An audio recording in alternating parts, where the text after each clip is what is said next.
Hello and welcome to Cybersecurity TV from our studios here near Washington, D.C. for this special down-to-earth fireside chat with Katie Arrington, Why CMMC is Achievable, with Ed Bassett from NeoSystems. Katie Arrington is the CISO A&S at the United States Department of Defense. Just a quick reminder, a couple of housekeeping tips. There is an email questions link below this video player. Please feel free to email your questions as soon as you have them. And there's also a tech support link. If you have any questions, you can click the tech support link. So without further ado, I'm going to turn it over to Ed Bassett. Ed? Hi, and thank you, Dave. Well, Katie, welcome. Glad to see you here visiting with us today. Thinking about the topic of achievability. So I'll start with a quick introduction. So Katie is Dave mentioned, Chief Information Security Officer in the Office of the Undersecretary of Defense for Acquisition and Sustainment.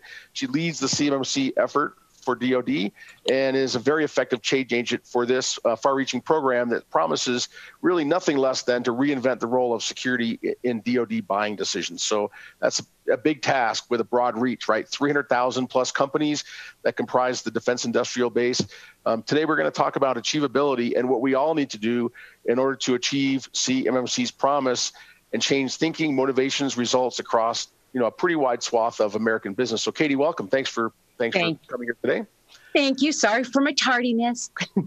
It's okay. We were having some challenges with folks getting onto the broadcast as well. So hopefully those have been resolved. Technical issues on all sides, but hopefully everybody who's here listening will enjoy, and those who are having some challenges hopefully can catch us on demand. So let's dive in.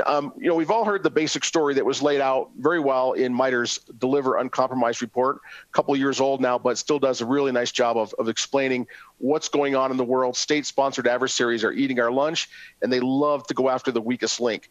So even those folks who have some bad things to say about CMMC, and we know there's a couple of them out there, they all seem to agree that our current state of cybersecurity is not sufficient, and that the self-attestation that we're doing today is really not fully working, right? So let's start this by taking a step forward in time. So years from now, when you're looking back on CMMC in the rearview mirror and you're saying, wow, that was a really successful program I was involved in, what are the stories you're going to tell about why CMMC was successful? Why was it the right answer? So number one, it created critical thinking about cybersecurity, period, right? When we walk away from this and we look back, we'll look at a factor in time when this was before we really thought about it and then the after. And it would be wonderful in 5 years from now if we all had an awareness that it wouldn't be so necessary. And that would be my thing is, why didn't we do it sooner, right? So we could have bought it down significantly. And that I'm hopeful, in fact, not hopeful, that critical thinking around cybersecurity will be baked in at every level at that point, where this is, the CMMC, it has its place in the fact of just like you get up and you brush your teeth in the morning, you've got to have your cyber awareness, your cyber security posture baked into everything you do. So I think that's important to say that. Well, I think we'll look back at the way we used to do business and say, wow, that was quite something that we even managed to survive some of that.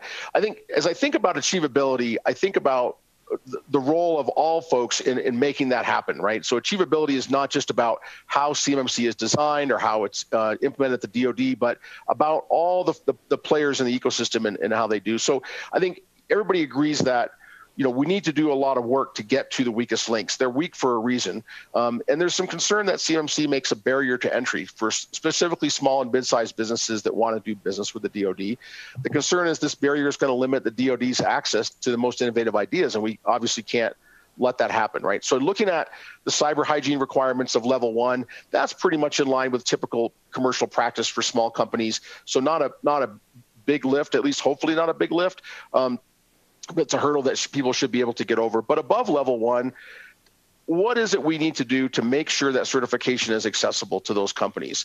What are the suggestions you have for the community, the big primes, the service providers, the consultants, all of those of us out there who are going to enable those small businesses that have these great innovations to stay innovative, to stay in business with the DoD and get make CMMC something that is part of their their being? Well, the large primes have been working with us in coordination since the start of this, right? The whole process has been, how can we help them get good? You think back to in 2019, a lot of the large primes use a particular platform that they were measuring. Companies, their subs were self-attesting on the cyber certs, right? They were saying we are compliant or not compliant. Creating the right environment for small, innovative business is yes, we have worked through and have a tremendous amount of programs to help. But there is a point where you have to say, you're coming to do work at the most innovative place in the world, the Department of Defense. And you have to be, prepared in a cyber posture if you're coming in to do the work of the most innovative, advanced capability providers in the world. So these innovative small companies are on the bleeding edge of cyber. They look at some of the things that we're asking for as, wow, do I really want to get involved with them because they're not quite where we are? We need to stop thinking about this as a burden for them. In fact, it makes it easier. Here is a very level set requirement. This is what we need you to have postured to be good partners in our infrastructure. The primes have been working with the subs for a while on getting to good. A lot of the primes are working out and creating their own cloud environments for small businesses, those innovative ones that they can go into those versus having to get level 3 certification. So we've done, and we will continue to do more to help innovative small businesses, but we also have to take into consideration, my mother used to say, you dress for the job you want, not for the job you have, right?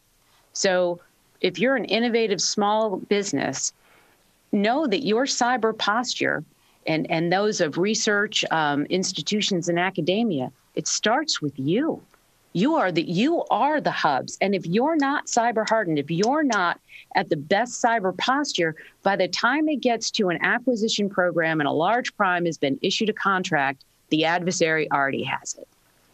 We have to understand that it starts at that smallest level, that 1 or 2 person shop that has a brilliant idea. You're the ones we need to work to protect, and we're doing everything we can. The NDAA has grant language in it.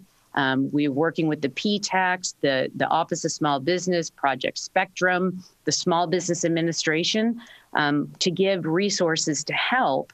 But ultimately, if we don't hold the line, it's for nothing. Right? We've got to hold the line.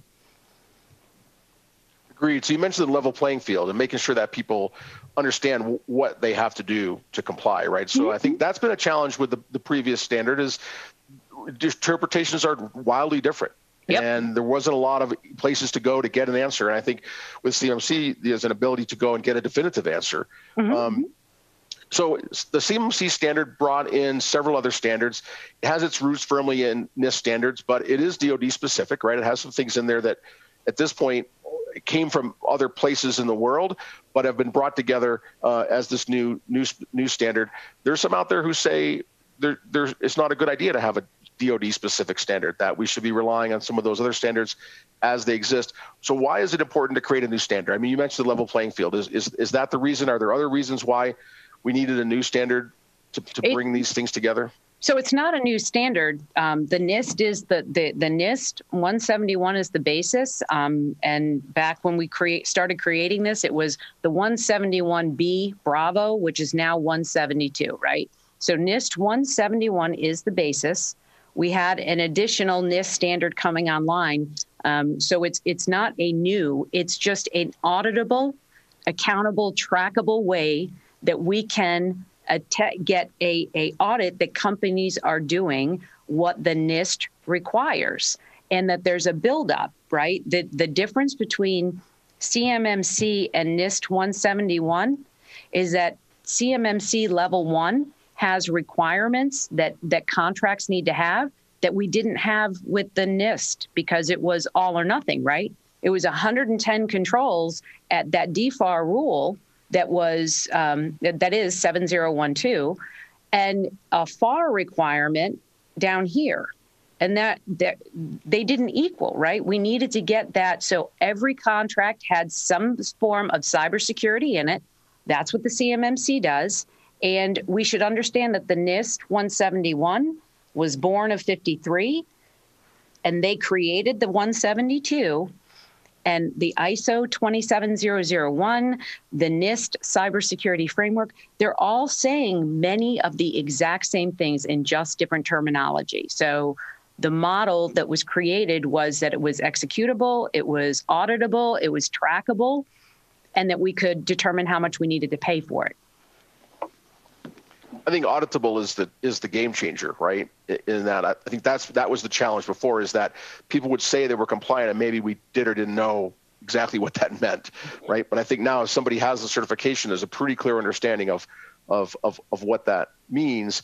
So I guess it kind of leads me down the path of reciprocity in the sense of that CMMC certification being recognized externally. And I know from conversations I've had with folks from CISA and others that, a lot of people are watching what's going on with CMMC in the idea that maybe they can leverage that. I mean, once a company has made the investment to do business with the DoD, hopefully this helps them do business a lot of other places because their cyber hygiene is well recognized. So you made a very valid point, and I would actually like to foot stomp that. When we started this, the CMMC, and back in the day, if you remember, I talked about putting it in section C and L and making it a technical requirement. And we had industry pushed hard that they wanted it to be enduring. If we were going to do this, we needed to make it enduring. And then we entered into making a DFAR rule. Along that, the AB stood up.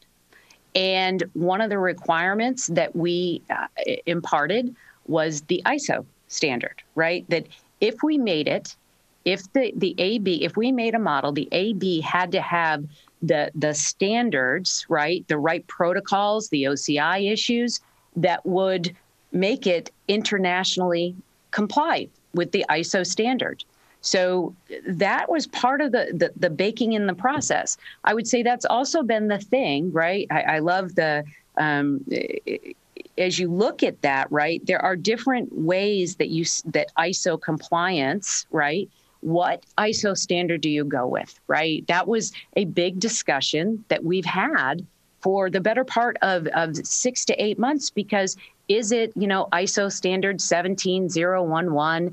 Is it ISO standard 17024? I mean, there are a lot of different variants, and I appreciate the fact that we, as a group, a collective, between the DIB SCC working groups and the volunteers there, the members of the AB and the department, we've really been working on that to ensure that that exact thing, that internationally it's acceptable and repeatable, because we shouldn't create something that we can't enforce internationally when we are in a global, you look at the F-35 program, we need to have standardization because we have international allied partners. So that was the meat of it, was getting the right ISO standard so that it would be acceptable. And I think, I've heard people talk about acceptability even outside of government contracting, right? Just the fact that it becomes recognized as something that you can't just get, you have to earn it, right? You have to do specific things. It is auditable standard, as you mentioned. So I think that the chances of that reciprocity being very, very broad are pretty high. So what about reciprocity the other way? I know there's been some discussions about people who've already made investments in FedRAMP, ISO 27001, SOC 2, some of the existing standards. How does that get recognized as they come to CMMC? Does that, obviously they have some additional maturity because they've been through an audit already on their cyber hygiene. But what's been the discussion there on reciprocity that way? Well, so the DIB CAC, right? So we've done DIB CAC assessments for, I want to say there are like 80 or 90 of them done. And people are like, well, they got it for free. No, they didn't. That was a lot of work. A lot of, these companies that did it, it was months to work through this new methodology. So we are giving reciprocity and working that with the accreditation body and all of the entities that align to that. And this is the conversation I would love to have is that, I appreciate the comments on everybody having about the AB, right? But understand there's a lot of complexity to that. And to work the reciprocity with one single thing like FedRAMP, right? So the entity, the AB entity, needs to understand what the FedRAMP, right? Who, by the way, if you want to get into nuts and bolts, they did theirs to the ISO, I think it was, I want to say it was 1270, but they didn't do theirs to the same one that we were looking to do, the ISO standards for the AB body, right? On the assessment quality side of things. Yes. Yeah, right. These are things that, you may not pick up in the nuances of, day to day, but unless you're in those meetings, you're a volunteer on those working groups, or you're a volunteer on the board, or you're working for the department, you wouldn't understand the nuances of, okay, so if I accept the reciprocity from this accreditation who had a different ISO standard, what is that implication on this ISO standard? So we have been working through this. Understand that cloud service providers are a portion of a company's posture, right? So it's not a full reciprocity because you still have deltas. You still have to say, I'm doing this, I'm using this cloud service provider, but I'm doing X, Y, and Z. So reciprocity is being worked for that, absolutely. Like I said, when the rule change is completed, we'll know what level 3 looks like, whether it's 130 controls or it's 110 controls. And that delta changes it from FedRAMP moderate to FedRAMP high, right? Because those aren't equal. And then the DIBCAC, as we have a scaling methodology, so whatever the company was rated as, it's equal to a CMMC certification. They still have to pay to have the auditor come and validate, right, to transmit, but they don't have to do the audit again. They're not going to have the cost of doing the audit because they've already imparted that. And that's part of what the rule change is really getting after is how much does it cost, right? And making sure that we've got that aligned. So reciprocity is happening, but understand it's a complicated issue that a team of people have been working on night and day for months to make sure that we had something good and substantive to give to industry.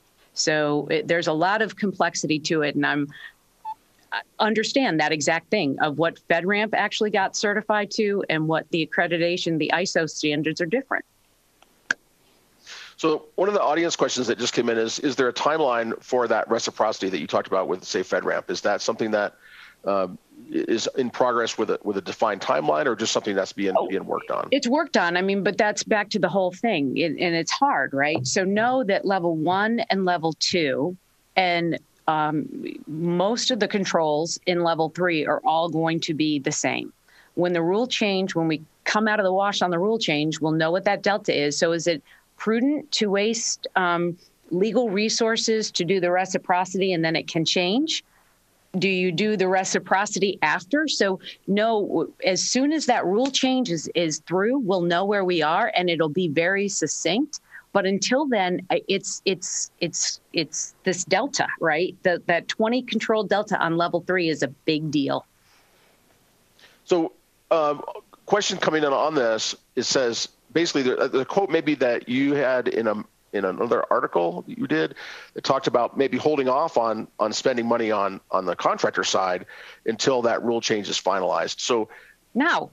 So sorry. That's different than the reciprocity to me. Oh, but listen, the model isn't changing off of that delta, right? So you should be doing and investing in yourselves to the CMMC level that your company is currently working at. If you've got that DFAR rule in your current contract, which is 252-204-7012, you should be implementing the 110 controls of the NIST 171. Don't wait, right? Don't wait to do that. And contractors, the CMMC AB has 25 provisional auditors. We did the first initial training class to get those auditors through, because this is really happening and we really need to start getting industry certified, because we are moving through this. That's why we the good news story last week, which didn't get a tremendous amount of press, was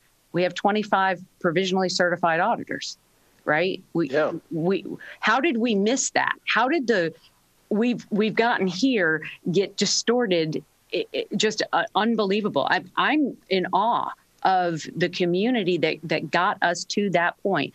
25 provisionally certified auditors in September, when we had a model in January. Wow. First published in January, right? Yep. Yeah, that's pretty. It's a big news story. To me, pretty amazing, right? And one would think that would be something that our community should look at as one of those really amazing news stories of, we are working together to solve this problem, and we need to continue to work together. And it's, to go down the road of when should I or when shouldn't I think we unilaterally have said we have to take this seriously, do it now, right? Whether you get the audit done today, tomorrow, it shouldn't stop your posture. You should be prepared to face the challenges you have. Right. And for people who already have those 110 controls, to do the other 20, many of those things are probably things you're already doing or should be already doing. There's a couple of them that are maybe a new investment, long lead items, some of them though. So, I mean, yes, technically, I guess you could wait, but I don't think there's any risk that requirement's not going to be there in the new DFARS clause, right? That's not a... So for me I really don't think that those 20 controls are, we put the model out because, and we have the DFAR rule in that process for that exact reason. If you were to ask me personally, I think that the 20 controls in level 3 are needed. It's, but it's one of those things. We're doing our absolute best to use the data that we have, the information of the threat vectors that we have from the IC community and NSA. We're using the incredible amount of threat reports that we have about data theft, exfil, to create a model. One thing that is going to be my next big job, the next big hurdle, is the baseline of industry in the spring of this year versus the baseline a year from now, right? And what is the difference? So we're seeing reports already, just from us talking about the CMMC, that the exfil rates are starting to come down. They're not where we need them to be at all, right? But it's starting to downtick. Is it because the adversary is less effective, or is it because the industry has taken this under Q? And when you look at the DIB-CAC assessments from when we first started, right? When those very first started in 2019, we had companies coming in and nobody was getting 110, right? And as awareness came and accountability to, oh, okay, this is how I do this. We have watched those numbers steadily increase. So the CMMC, I believe, is already starting to show the return on investment, but we have a while to go, right? And until we can thwart the adversary at a good, constant level and keep them, as I talked about a long time ago, sorry, my hand's on the screen, buying down the risk and buying up the uncertainty, right? Making it harder for the adversary to exfil is absolutely where we want to go. And I think we are already trending in that way. But I think that if we don't continue with the foot on the gas through this, we will roll back, because that's always been the case, right? If we're not held accountable, then you get ready for an inspection on the day that the inspection happens. And then it's like, oh, well, I'll get it tomorrow, or it'll be all right. It's not, right? We have to be vigilant every day about this. Well, it's interesting. You're seeing some data already. I'll say this, as a service provider, every company that we work with, there's a tangible improvement in their cybersecurity posture. In other words, never do we walk in there and say, yeah, looks pretty good. We're we're done here. Like, that's just not the case, right? As soon as you engage cybersecurity experts to start working on the problem, things get better. There's continuous improvement. And in some cases, those things are small. Some cases, they're dramatic, but there's always an improvement in the defensive posture. So I would say I'm not surprised, but I'm certainly happy to hear that you're already seeing that data. Well, we're seeing the data, but my question is it the adversary is just got another threat vector they're moving at, and we just haven't found it yet? So I would say that the CMMC model, and as we roll it out, that was one of the things, hold my team and my office accountable to come back, and Congress has already put it into the NDAA to come back and show how this is actually helping us buy down the risk. Like I said, springtime 2020 versus springtime 2021, to look at those the baseline and see where we've come, I think is going to be a huge story to tell. Agree. So thinking about timing, you mentioned the assessors just getting certified. 25 of them. So that's awesome. So this phased rollout, 5 years, seems like quite a while, but there's 300,000 companies. So as I look, you mentioned FedRAMP. FedRAMP just sent an announcement last week that they've done 200 companies in the, I think, 8 years that they've been doing this. So they've done 208 years. They're pretty happy about it. They were excited. They sent an announcement. You're trying to do 300,000 in 5 years. That's on a whole different scale, right? And obviously you are approaching it literally on a whole different scale. The way education partners are being set up by the AB to have education available on a broad scale, so you can have a large school of assessors out there. So one of the, people ask me about the timing of this, and the big concern is availability of assessors. So there's 25. Somebody just asked a audience question came in that said, when can we do assessments? Well, technically today, I suppose, if you're on the list, you could get one today from one of those 25 folks. I mean, they're authorized to start doing assessments right now, correct? Under the provisional program. Yes. So what beyond that? What beyond that do we need to do to get this done in 5 years? There's a lot of moving parts, obviously, to making that pace happen. So let's remember, and this is the part of the model and the whole effort that we need to get our arms around. Out of the 300,000 companies, 270,000 will only ever need level 1. Level 1 is a 17-point process of good cyber hygiene that can be done in relatively short time. If you've taken the time and you've actually done it as a small business owner, if it takes you more than a half of a morning to populate that data, in that we've missed the mark. So, and the assessor actually coming in and doing the audit, it's, there'll be tools available, right? So it'll be somewhat automated that they'll send a pre-questionnaire out to the company. They'll ask these questions. They'll set up a time on level 1 to come in and validate. It shouldn't take any more than a couple of hours. And the bulk share are pretty, I would say, we can move through them pretty rapidly, especially if we use automation to support us, right? That when the assessor goes out, they send out the pre-questions. I'll use the ExoStar model did that with their first stab at doing the cyber certifications for the supply chains for the large business primes that were working with them. The bulk of the 25,000 companies, it will take us a better part of probably 3 years to get there, right? But to get those level certified auditors out there to work through the remediation. So you may not agree with your audit results, and we have that process.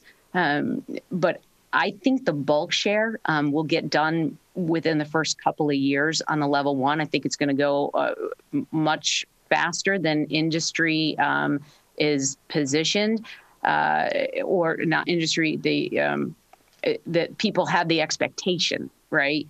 The reason we gave it 5 years is because we're going to go through this first iteration. We're going to go through these first few certifications, the first 6 months to 9 months, and see how it's doing. What do we need to change, modify, increase, decrease? So to get to that scalability of 300,000. But I think that with automation, with the capability of doing it, on the broad scale, bringing in the training curriculum providers, right, that are doing this day to day, best practices already in place that we just bring over. Here's our model. Here's the assessment guides. Here's the outline for the test, and have them populate and move forward. I think it's going to be a lot less challenging than what people may think on the timeline. I think we'll be further along in 3 years than people realize. I think some of the processes that FedRAMP's using are intentionally designed not to be super fast. I mean, I don't think they were going for large scale. I think they had a different design goal in mind, and made it paperwork heavy intentionally to make it a barrier, if you will. And I think CMMC's got a different design goal, right? I think CMMC is coming at this to be much more streamlined, affordable, and it's supposed absolutely, I applaud FedRAMP. I applaud that whole, it's an amazing effort, right? And no doubt is it needed and necessary, but understand CMMC is alike the FedRAMP, but it is not the same, right?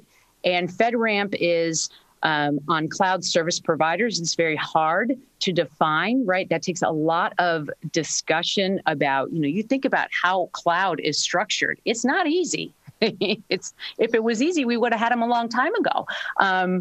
We've been doing business, our enterprises and how our security posture has been around for a while now. This isn't new. And you look on the grand scheme of things, right? When we first started, anybody remember Cobalt and, a bazillion years ago? It's been building since that time versus cloud is, the past 10 years, right? So there's systemic differences between CSPs and CMMC. They're linked, but they're not exactly the same. So one of the challenges with CMMC in terms of making it auditable is that it becomes then pass-fail, right? So you either have all the requirements met and you get the certification or you don't. There's not really room for, I got this thing I'm still working on, get around to it in a while. So the, POAM is something that has been part of a lot of accreditation decision-making in the past. Essentially all decision-making has had the ability of someone to accept risk and say, this is a reasonable risk that we're going to accept. But that doesn't work when you're saying, I have an auditable standard. And that's kind of baked into how CMMC is built. So what's your thinking in terms of how that will work in practice? In practice, most systems that are out there don't have every single control in place and operational every single day, all the time. Things change, come and go, get worked on. If you think about accreditations, there's always some risk acceptance there. It almost never meets it perfectly. So in CMMC, how do you see that working? Is there a need for an exception process, provisional certification, something like that? Or is the pass-fail model going to be successful, do you think? So pass-fail will be successful because it will come out of the fact that you either are or you aren't. Now, what we have been doing, and if part of the Pathfinders, and as we work through this initial training class, part of that was getting what is acceptable, right? That was the big thing. What is the adjudication baseline of, okay, they're doing X, Y, and Z. So they've got the right cybersecurity posture, the right critical thinking about it, and they've implemented it. Things like a network changing, right? Or I get asked the question all the time, well, what if I get purchased, right? What if a company buys another company? Do they get their CMMC certification? Does it come with them? Well, these are the big things that we wanted you to think about in the model, right? POAMs shouldn't be, I'm not going to get two-factor authentication. I have a plan to get it. Versus a POAM, right?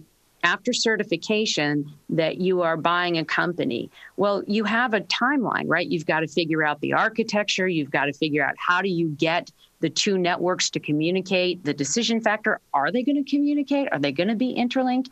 Those are what POAM should be about, not about am I doing the things today that I should be doing? It's, okay, you're going to get certified that you're doing two-factor authentication.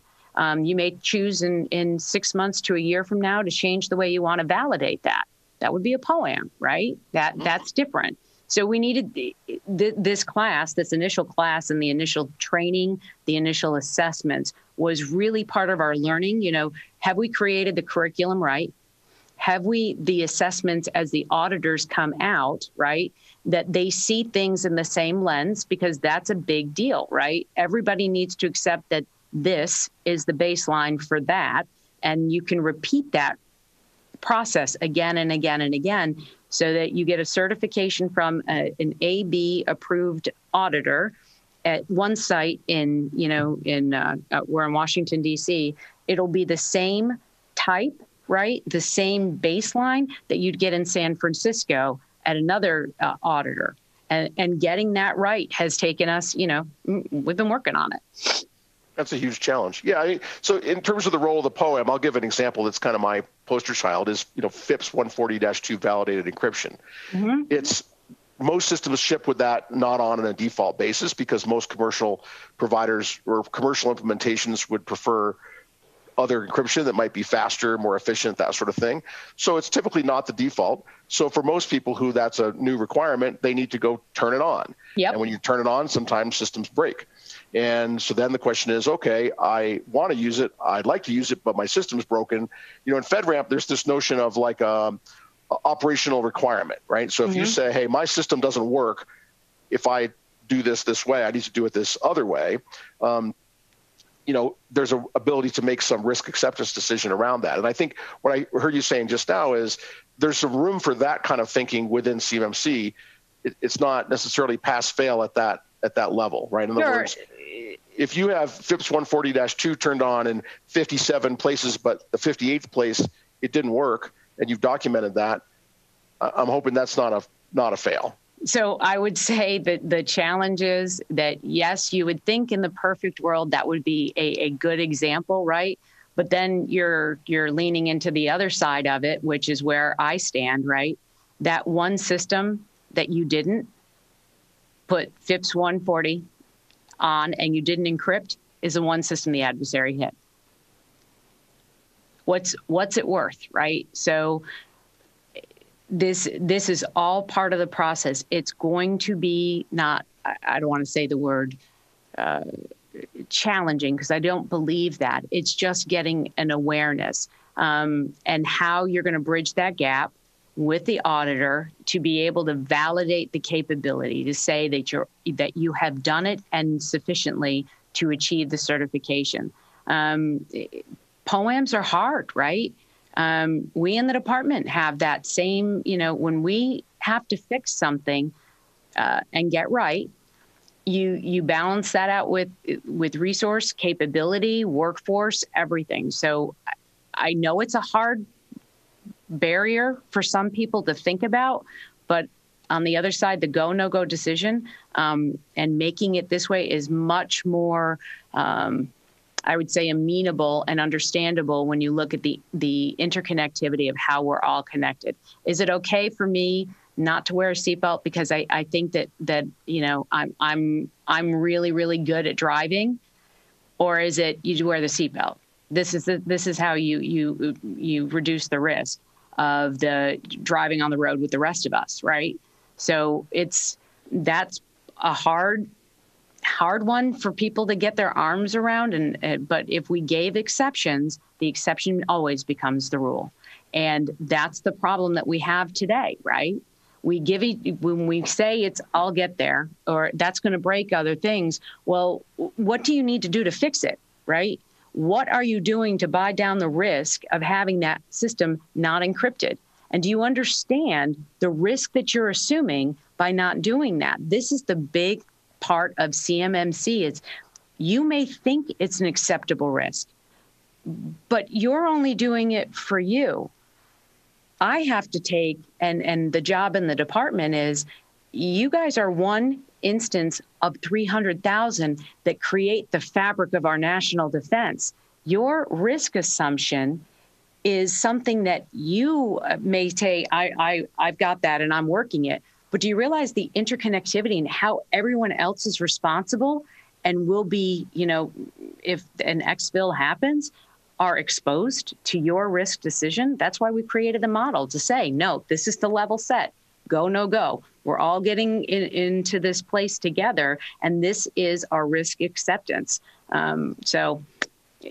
But as we work through this, I mean, I'm sure there will be a lot to see and do.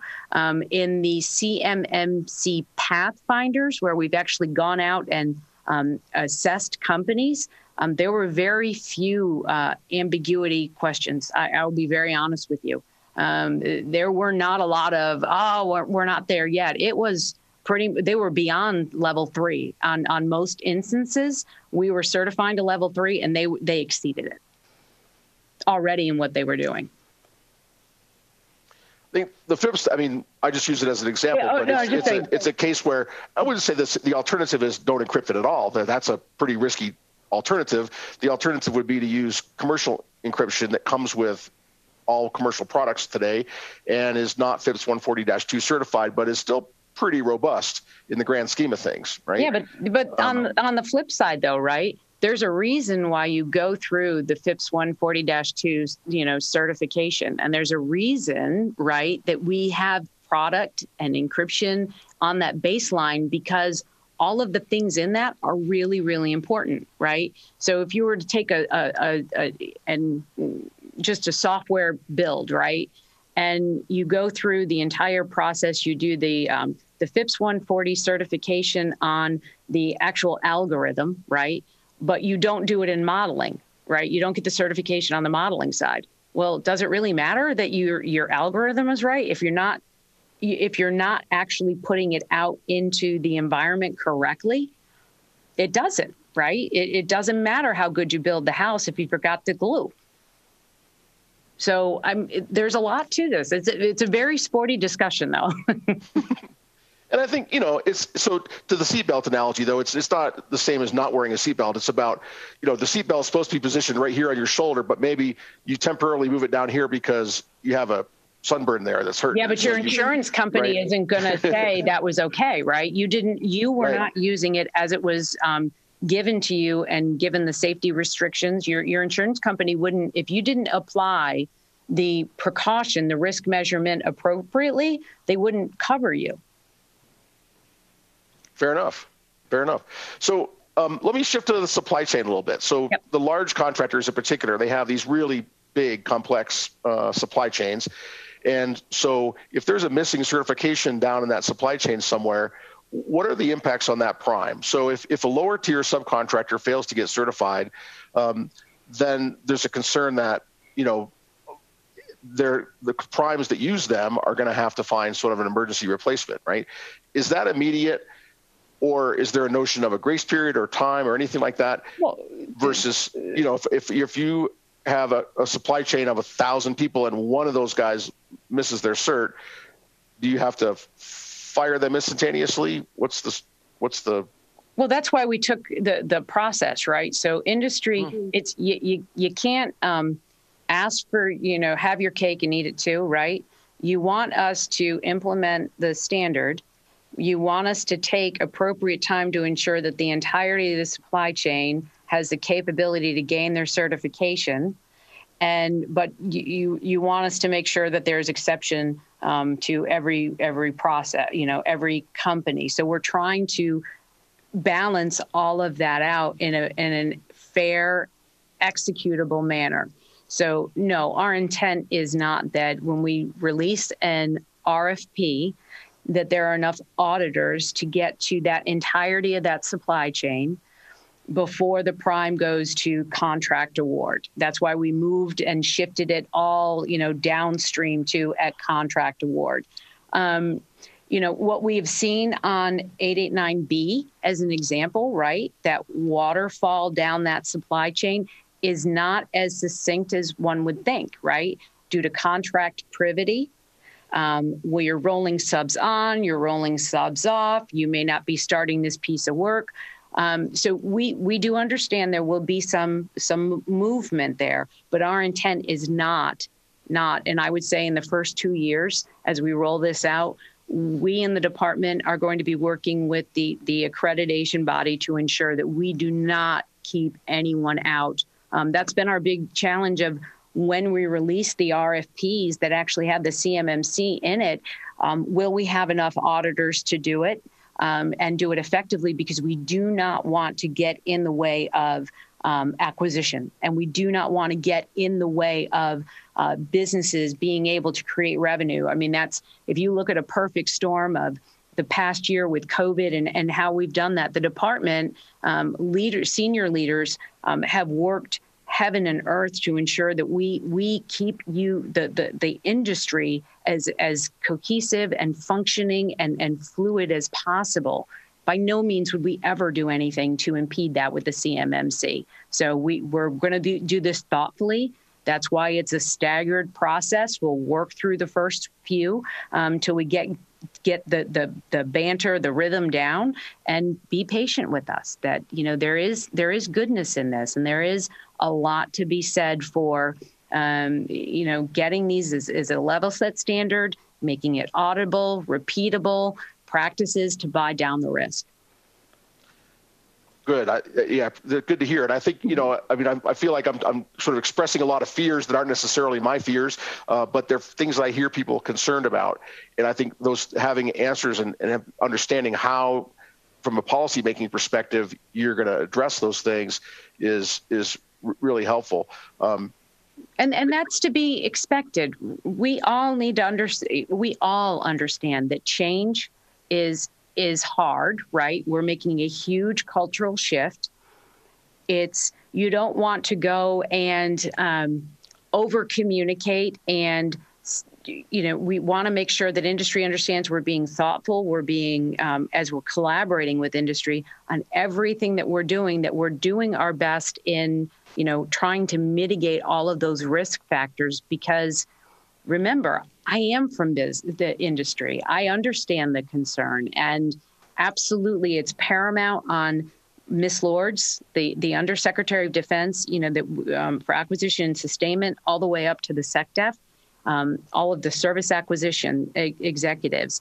We do not want to hamper innovation or acquisition. We want to support it. And that has been the goal and the function of this. So by no means are we going to put industry in a bad position. It's just getting the model right, getting the certification right before you start executing it is important. And we wanted to make sure we did that right. That's cool. I have one more audience question I want to squeeze in, and then I have kind of a closing question for you. So this is kind of taking some of this discussion about what to do and when. It says, what is a realistic timeline for mainstream companies to expect to be audited and require certification? So over that 5-year rollout, I guess if people are sitting there going, where do I fit in that?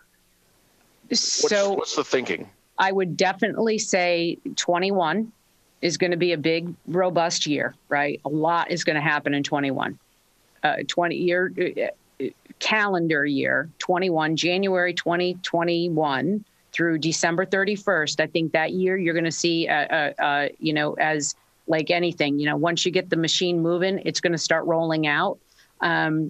22 will probably be so year one, 1,500 to 7,500 companies by the end of that cycle time is a big jump. So the primes, I would say, would be done in short order in the first 21, and then we'll move through the supply chain that way. That's the way I would look at it. But that doesn't mean small businesses, because they're primes too, right? Remember that. Small businesses are primes too, and they're held accountable too. So it's getting that fine line. But I would say 21, 22, going to be the big years. So as a closing question, I've been doing a series of town hall meetings with folks that are involved in CMMC in one way or another, and all representing kind of different perspectives, right? Some are assessors, service providers, accreditation body members, et cetera. So, you know, I've been interviewing a lot of folks and trying to get their perspectives on CMMC. And one of the things I ask them at the end is, you know, what's your number one piece of advice for the folks that are trying to take this from a twinkle in the eye and make it into a practical reality? So I'll ask you that question. What's your number one piece of advice? If you could tell Katie Arrington one thing, what would you tell Katie Arrington to do to make this program really successful? So everyone, remember what the mission is, right? Stay true to the mission. focus in why we did this in the first place. Remember why we started this in the first place. And I that is something that you can get caught up in a lot of the this or the that's mission, right? Stay focused, be strategic about it, how you're going to execute it. That's the one thing I would say to everybody. This is about getting strategic. This is about remembering the mission is to make you as cyber secure as possible. I don't talk about it as much as in the original days, but remember, quantum and 5G are real things that will have a real impact on your business, your livelihood, your families, your children's education. The mission of why we did this is critically important to remember daily, and that not to get caught up in the fact that we're working through finding the solution set is we have a problem we needed to fix. We have found a path forward and execution to stay on mission, to stay strategic about it. And for your companies, absolutely. This is all about being strategic, not tactical, strategic. How are you going to put your business, your bid and proposal, your execution aligned to be successful in the strategy of the long term? Because that's always been the thing, right? I said from the very beginning, I need to know that I've done my best, and this department has done their best to ensure that you, who are providing the most integral part of our national defense, are going to be there. It's I need you. We need you. So mission, strategy, everybody. This is how we're going to get there. It's never an easy answer with me, is it? You're staying on mission though, Katie. I appreciate that you're taking your own advice. So, and that is, one of the greatest things, and I know we're over time on this, but, and if anything, I want to say thank you, right, to everybody. All of us have been doing this. This isn't, just one group. This has really been a collaborative effort. And we're still talking, 2 years, people have said, oh, we've been talking about it. I know. And in acquisition and in policy and in legislation, 2 years is a blink of an eye.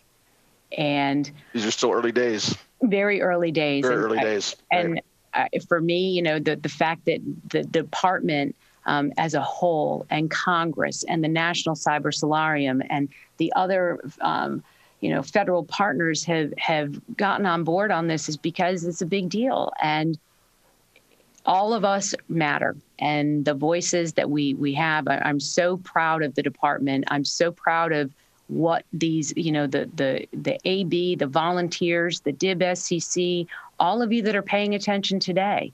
We take it seriously. And we're all going to have, varying opinions. But wow, you look at where we were a year ago to where we are today, and the amount of conversation, the amount of thought behind it. It is amazing, and we should be proud of ourselves. We've made this the thing to be the number one subject about how we're going to get good as a nation, as a U.S. economy. It's huge. And thanks to people like you and giving your time and the opportunity for others to hear it. I've been really enjoying sort of spreading the word and getting people in the mindset of this is a good thing. You can do this. This will work. This is going to help benefit our country. And I think people sometimes do like to focus on, well, the challenges, the issues, but the results are, to me, more important. And the fact that you were mentioning earlier that you're already seeing some results, maybe not correlated, hard to say, the data, right? Right, but we'll figure that out. Positive is positive. I think we're going to see a lot more of that. And the discussions that we're involved in are all very positive, right? There's people who want to solve cybersecurity problems, do it in a smarter way than they've done it in the past, and are out shopping for people to help them do that. So it's great discussions. It's taken us decades to get to this point. It's, much like anything in life, right? We have a big problem to solve. And as long as we're continuing on the path to make it better, we're in a much, much better place. But CMMC is happening.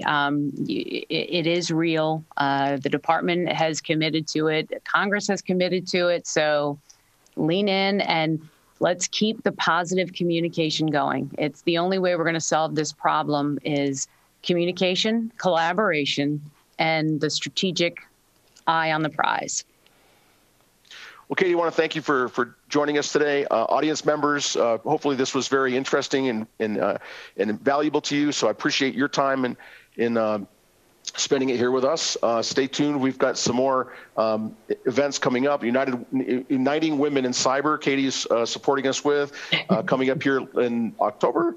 And many more things we're doing as far as outreach to the defense industrial base. Again, getting the word out, making sure everybody knows what to do, when to do it, how to do it the right way to be successful. So thanks, everybody.